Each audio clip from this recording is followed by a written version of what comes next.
Hi everyone, this is Jim. Welcome to this Blitz chess postmortem, a postmortem of my Blitz game number 468. My opponent kicked off with the d3. This is a move so rare I didn't know it had a name, but it's called the Mieses opening after Jacques Mieses, a 20th century chess player who apparently played this way. In a way, it's kind of like giving up.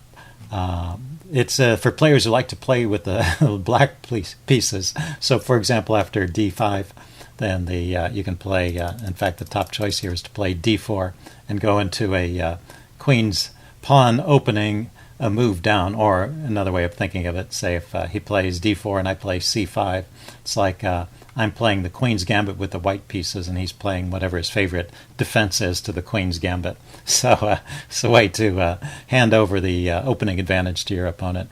Anyway, he didn't play that way. He played with c6. And we're pretty much out of the opening book here. I play e5, which is the main move, and just a logical way to play. When your opponent plays some offbeat opening, you might as well stake out your claim to the center. He went knight f3, so immediately counterattacking. I develop. And then he brings his queen out to pin my knight. And of course, this is something you always have to watch out for when you're playing one of these offbeat openings. Playing against one of these offbeat openings, you know, his c3 move has opened up this diagonal for his queen to come out and pin the knight, and now there's actually a threat to my e-pawn. So, but as long as you're aware of the tactics, it shouldn't be any problem. Basically, you have the advantage of more space in the center. And now he goes with e4. And well, my first little mistake is here. I trade, and I should probably just keep developing. I'm not required to trade here. I can develop and defend the d-pawn. So the simplification, I just trade here, and this allows him to basically equalize. So I no longer have, he handed me the opening advantage, and then I kind of gave it back with that move, and we get into a game which is about even. I develop now. He brings his bishop out, and I castle. It's interesting that the chess engine didn't like that move. Maybe it feels like he needs to develop his knight. Let's back up. Instead of bishop g5, what's the recommended move? Bishop to e2, getting his other bishop out of the way and preparing to castle, or knight bd2, getting the knight developed. I guess this bishop will be developed soon enough. Okay, yeah, I mean, I didn't think there was anything wrong with bishop g5 myself, but it's interesting that the engine likes those other moves better. Okay, so knight bd2, getting that knight out now, and I go h6, kicking the bishop. He just drops back to h4, and I get my other bishop out and indirectly threaten his queen. He moves the queen immediately. I don't know if there was an immediate tactic I had here, but that's certainly a good precaution. And now that I've got two pieces guarding this pawn, the pin is off the knight, I'm free to move my bishop. And so I decide to bring it back to break this pin, which I found kind of annoying. The chess engine prefers to just live with the pin for a while. So this move is a bit of a waste of time, and maybe white has a little something here. Bishop c4, developing that bishop to an active piece. That's funny. What is the engine? Oh, the engine's saying castle queenside right away. Yeah, he does eventually castle queenside, but this move, you know, leaves his options open, leaves me guessing about which side he's going to castle on, so not a bad move. I go knight h5. I wanted to resolve the issue with his dark squared bishop, and he decides to drop it back to g3. An interesting way to play. So I go ahead and trade it off. So I've got the advantage of the bishop pair, but he has the advantage of the opened file, and now he's almost certainly going to castle queenside and go for a kingside attack. That's what it looks like. So I go bishop c5. I think, well, maybe I can get some pressure on the f-pawn, and it does stop him from immediately castling queenside. So he goes knight f1, kind of a funny move. But, well, now his queen is defending this pawn. Maybe he had no other good square to move that knight to. And the knight could have come to b3 there. That's more logical if he wants to move the knight. Anyway, knight f1. I think this is kind of a waste of moves, because he's going to have to move the knight again to get it back into the game. And he has the idea of playing the knight to e3. We'll see that later. So it's not a completely mindless move, but it's not the best. Okay, queen f6, getting my queen out. He castles queenside. And now I go bishop to e6. I decide to oppose his light-squared bishop. Even though I have the advantage of the bishop pair and this gives it up, this looked like a strong piece to me and I wanted to get rid of it. This pin on the f-pawn can be annoying, and he is obviously going to go for a kingside attack at some point. So I'm trying to get out in front of that and slow this idea down. So he trades and then plays b3. I'm not sure what b3 does. I guess it controls this square if I was thinking of bringing a piece to that square. Maybe knight a5 to c4 or queen c4. Yeah, I'm just not sure about that. Maybe he had ideas of bringing his king up here, taking away this check from my bishop. Yep, I'm really not sure. And the engine says I should immediately target. I mean, when you move pawns in front of your king, it creates weaknesses, and the engine says I should immediately target it with a move like a5. Well, I played the other choice, which is rook a to d8. It's one way to get rid of the pressure against my king, is to trade off one pair of rooks. He leaves the rook there for a moment. He plays knight to e3. And so this is the first big mistake, I would say, from this point. His game goes downhill. Up until this point, we've been in the range of plus or minus, still both players are in the game. But after this, this really creates these pawn weaknesses. I wasn't afraid of giving up my other bishop here. I'd already given up the bishop pair advantage, and a single bishop is not necessarily stronger than a single knight. All depends on the position, but so this is no particular sacrifice to give up the bishop for the knight. And the advantage I gain in having all these targets to attack, it's got basically 4 weak pawns that I can go after. And notice that it's these front pawns that are the weakest, because they can't be defended by a rook from behind, the natural way that pawns get defended. So anyway, he chooses to trade rooks at this. No, let's see. F takes e3. Yeah, he just took back. Yeah, I choose to trade rooks. I mean, the one source of counterplay here for white is going to be using these open files to attack against my king. So trading off rooks is to my advantage here. So he takes. And then I go queen g6, immediately attacking 2 of his weak pawns. And I guess he can't defend both of them. The engine is saying queen c2, which queen c2 would defend the pawn on g2, but not the pawn on g3. It would defend that pawn, and it would defend the d pawn.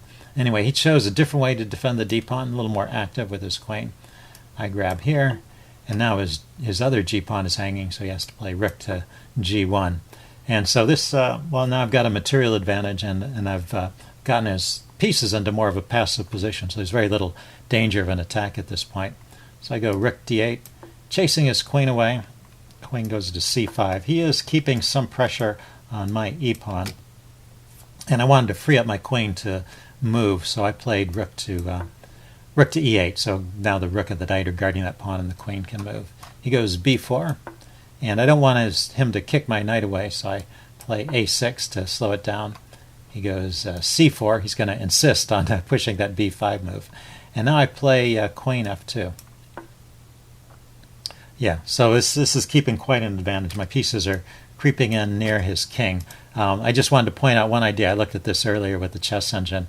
A5 is an interesting idea. It looks like it's sort of encouraging this pawn forward, but if the pawn comes forward, this knight to b4 move is a real menace. It's threatening immediately this fork of the king and the queen, and then also when my queen comes into f2, it'll coordinate along the second rank with the knight on these squares. So that's pretty strong. Of course, he wouldn't push his pawn forward to allow that. After a5, he would take, and then I play queen f2. And I'm not sure why this is so great. Well, king b1 to defend the a pawn. I am attacking that, and then rook a8. I guess the idea is that I've managed to open up the a pawn. I've got another piece. Oh yeah, my knight and my rook are coordinating on the a pawn. So okay, pretty nice attacking idea, that a5. So I didn't play that. I played queen f2 immediately, which is also not a bad move. And he chooses to play b5 here, going after my knight. So I takes, and then now I have this square over here. I can place my knight on it. I'm trying to maneuver my knight into a position where I can help out the queen in this kingside attack here. So he goes queen c3, attacking my knight. Maybe overlooked that when I take the a pawn, I'm defending the knight. If we back up, king b1 or queen c2, defending the pawn is better. Queen c2, of course, I would probably just trade queens or grab the e pawn. Yeah, I know. It's a question of which pawn he wants to give up, I guess. So if he plays either of those moves, he's losing the e pawn. So this queen c3 move defends the e pawn, so he's holding on to that and attacks my knight. But it gives up the a pawn, which maybe is more important, being near his king. And now my knight has a route into his position. So this is pretty much all over. He played queen b2, and it's even stronger not to trade. Queen c4 check or queen a4, just keeping all of my advantages and maybe getting my rook into the game. And that would probably be the best way to finish it off. But, well, in a blitz game, sometimes you go for the simpler finishes, and I thought just going to the endgame here is a simple way to win. Knight c4 picks up another pawn. So I'm going into the endgame 2 pawns up. And it's although it did turn out to be a bit tricky, the game continued for a long time from here. Just because, well, with rooks and knights, there's still opportunities for things to go wrong. But 2 pawns up, this is actually I'm even 3 pawns up at this point. But he manages to get a pawn back, so I end up only 2 pawns up. Let's see, he comes out with his rook. Yeah, I guess that's what it is. I had trouble holding on to this pawn. I could have played rook to e7 to defend it. That's the chess engine recommendation. But then your rook has got kind of a passive role. So I went ahead and gave up this pawn. And he didn't take it right away. He decided to save. That's right, his pawn was under attack too. He saved his g pawn. So now rook e6. At this point I defend the pawn, and then I'm bringing my rook over. So yeah, I'm still 3 pawns up. Let's go forward a little bit. King b4. He brings his king in to go after my weak pawn over here. And I'm trying to bring my knight around to where it attacks his pawns. And now we get some trades.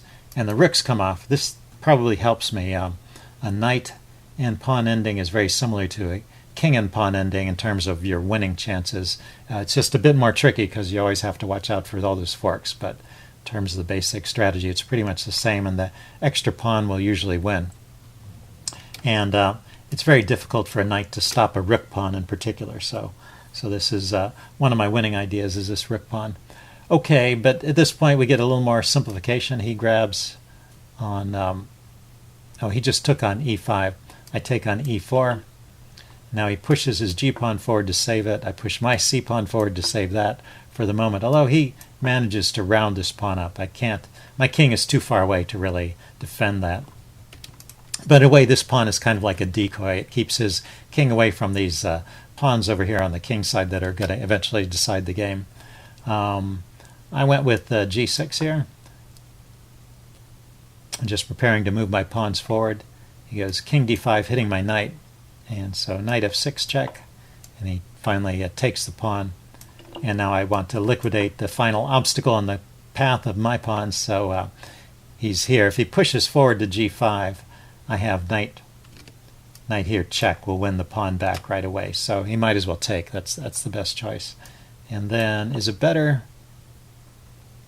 I was wondering, yeah. I mean, like I said, a rook pawn is very strong against a knight, so I was thinking it might even be better to take with the pawn. But it's also generally a good idea to keep your pawns together like this so they can support each other.